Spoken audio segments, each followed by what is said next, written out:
Back to a bit of Raw Talk. Today I'm going to be talking about UFC 234 in Melbourne, Australia, headlined by Robert Whittaker and Kevin Gastelum. Now, overall, the card, I must say, it's quite disappointing. If you look at it fight for fight, it's not the most exciting pay per view. I'm not sure that it's worth 70 bucks. Yes, the main event and the co-main event are amazing, and I can't wait to watch them. But the rest of the fights don't impact any other title. They don't impact the rankings.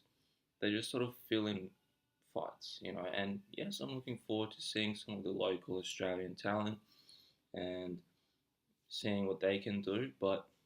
And this is no disrespect to the fighters. It's not their fault. It's the UFC's fault. Over the past few years, I feel like they've been underselling Australia a little bit. And I'm not sure if they struggle to get big name fighters to come and fight here unless it's for a title or a big fight. Because even at the last pay per view last year in Perth, there wasn't many big name guys coming through. Some people call that actually the worst pay per view of all time on paper. So I don't know. They need to give more to Australia. I feel it's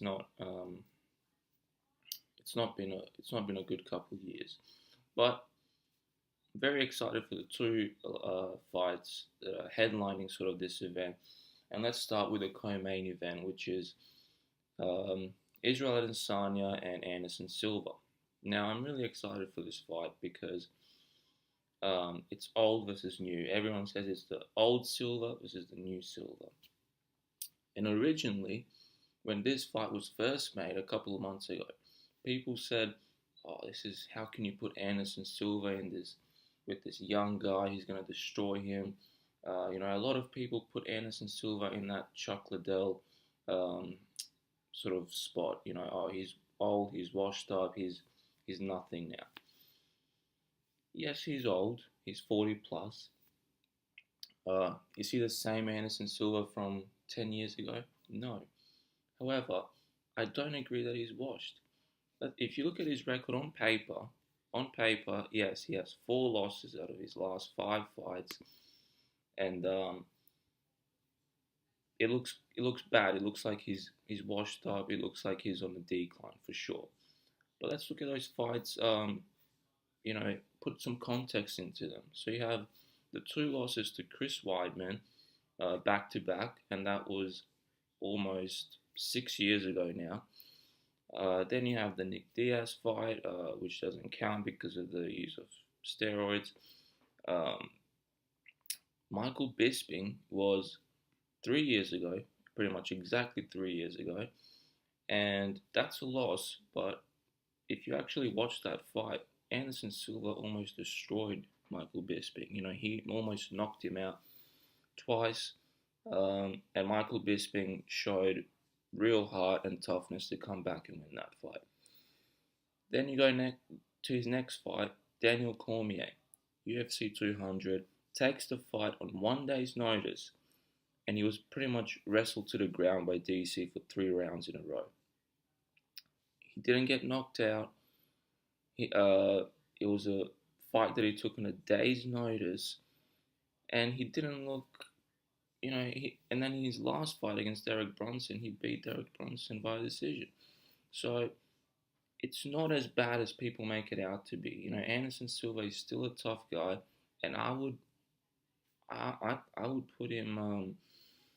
I would give him good chances to beat any middleweight, any ranked middleweight against Anderson Silva. To me, it's not a guaranteed win.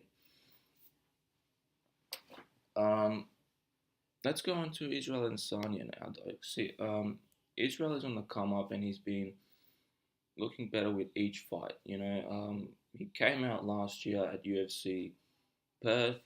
That was his debut.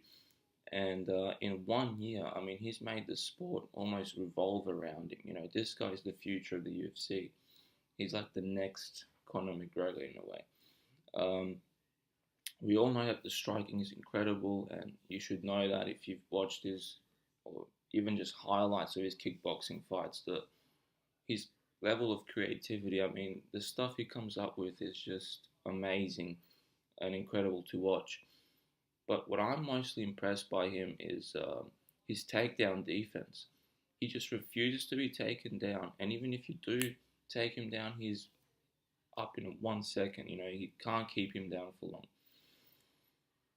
And it's not like he hasn't fought guys who've tried to take him down. You know, he has fought good wrestlers who would try to take him down, and he's been tested at that, and he's stood up every single time.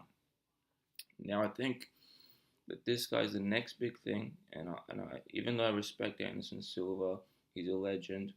Anderson Silva is the reason why I love the UFC. He's the first guy that I was like, wow, what is this? I have to keep watching this. I do believe that Israel will win this fight. And it's not a case of Anderson is washed up, he's old, he's nothing. It's a case of I think Israel Adesanya is that good, and he's a young, hungry guy. And I think this win will transcend him to like the next level of fame and opportunity. I think after this fight, he'll be even bigger, and he'll go for that UFC middleweight title. So I'm going to go for Adesanya via TKO, probably second or even third round. Now let's get on to the main event, which is Whittaker versus Gastelum. Now, Gastelum has been an impressive run in the middleweight division, and I actually think it's a tough fight for Whittaker. Now, Gastelum is very good at boxing, you know, in the pocket. He's very powerful, very fast. You saw examples of that when he lit up Bisping in China a year and a half ago. And then he beat Jacare last year in Brazil. And, you know, he took some heavy shots from Jacare, but he kept going forward, kept, you know, putting the pressure on him, and he knocked him out. So he's a very dangerous fighter, especially with his hands. You know, his boxing is phenomenal. And I think that Whittaker needs to watch out. He needs to stay out of that boxing range to not get hurt. Now Whittaker, meanwhile, has gone through two epic wars with Yoel Romero, and in between those two fights, he had very serious health issues. Um, you know, I believe he had the chicken pox, and at his age, that's very dangerous. But those wars with Romero, I mean, incredible fights to watch. But you know, the second fight, one of my favorite fights of all time. But I do wonder if going through those fights would made a big impact on him. You know, in a bad way. You know, you got to see if his chin's the same. You know, physically, but we won't know the answer to these questions until we see him fight. Now, I do believe that Whittaker has too many tools for Gastelum. I think he'll be too much at the end of the day. He needs to play it smart, get out of that boxing range, use his kicks, keep distance, and I trust him to win the fight. I trust him to win the fight because I believe Robert Whittaker has probably the highest IQ, fighting IQ, out of all the UFC champions. Maybe him and Woodley are the top two guys. Um, so I believe he's a very smart fighter, and I'm trusting to get the W in Australia. So I believe Whittaker will win this fight. It's going to be either decision, but if Whittaker was to knock Gastelum out, it would be in the later rounds, maybe fourth or fifth round. That's all for today. Thanks for watching. Like, subscribe. See you next time.